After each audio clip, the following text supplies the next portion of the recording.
Welcome to match day number 2 has concluded at the 2023 Women's World Cup. There was a surprise finish, an Olympic contender, and a heartbreak. Nigeria's goalkeeper had a historic moment, saving the penalty kick from Canada's star striker. Both teams would earn a point and draw the 0-0 draw. Over in Group A, newcomer the Philippines couldn't hold against veteran Switzerland. The Swiss ended up with a 2-0 win. And in Spain, they began their campaign in fabulous fashion by beating Costa Rica 3-0 in Group C.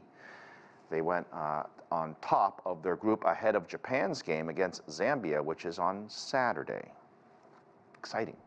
And of course, the world champions are on the pitch or field tonight. The U.S. women's team faces Vietnam with 9 veterans, incredible, on the roster, including Megan Rapinoe in her final World Cup. All eyes are on the first ever meeting between the U.S. and Vietnam. The game kicks off at 9 p.m. Eastern.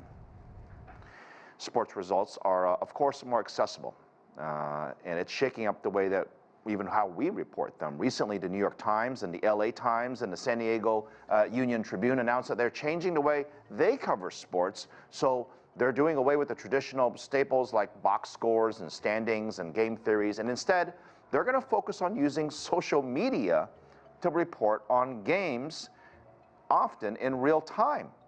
Several other organizations in the news are also getting rid of their dedicated sports desks altogether. Others have announced layoffs and redesigns to cut costs, of course, but really to keep up with what's happening all around us. It's certainly changing. For more insights on how sports journalism is changing, here's Adam Earnheardt, Professor of Communications at Youngstown State University. Good to see you, Professor.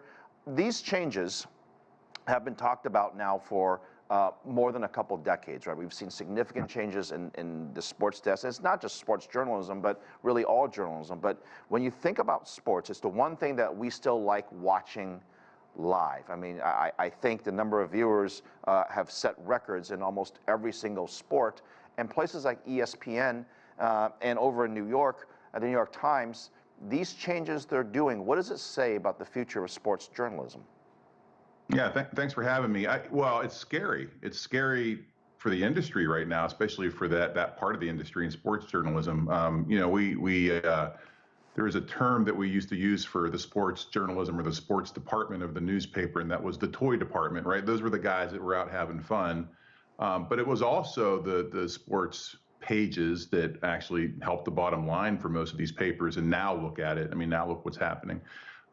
So it's a scary time, yeah, especially whenever you consider these are the people that they're letting go, especially like at ESPN, they're letting go of some, you know, established journalists and pundits.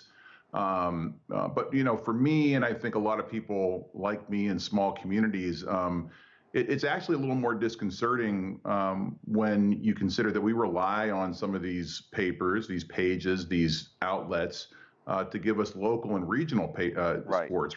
You know, and that's not happening in the New York Times. I mean, so we're relying on these local papers, and they're giving up their people too. A very good friend of mine is a agent, a sports agent. So he places people with places like ESPN or NBC Sports.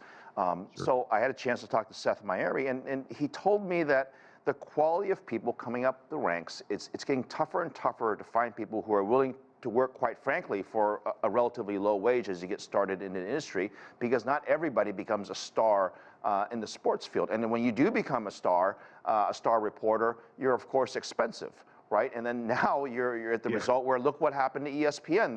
You get to where you think you're at the top of your career only to get fired. What does it say? What are we saying to young people who want to join the industry? Are you willing to make $35 a game and sit there for 4 hours? You know, is it really worth it? And you know, luckily we do have a lot of graduates who are saying, yeah, I think it is worth it, and I'm going to pay my dues, for lack of a better term, to make it one day on the big stage. But really, what's happening is, and I see this a lot, is a lot of these kids that are graduating. I use kids as a term of endearment, but you know, students who are graduating are trying to start their own thing. I mean, they're looking for freelance work. They're looking for their own media boutiques that they want to create and start their own businesses rather than rely on that $35 a game. The industry itself, some places are unionizing or talking about unionizing.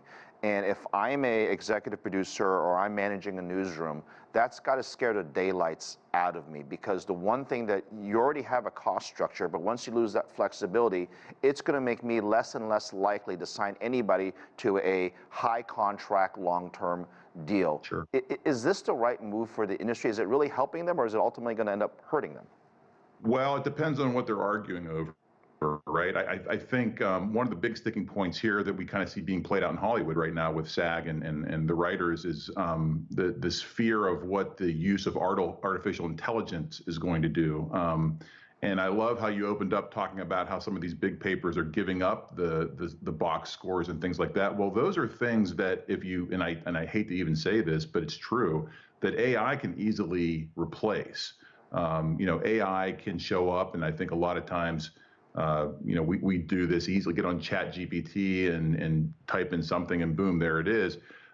There's no reason to think that in the next 2 to 3 years that this can't happen for the sports industry, the sports journalism industry. Right. But it probably won't replace the columnists. I mean, it won't obviously replace the opinion writers, or at least not yet.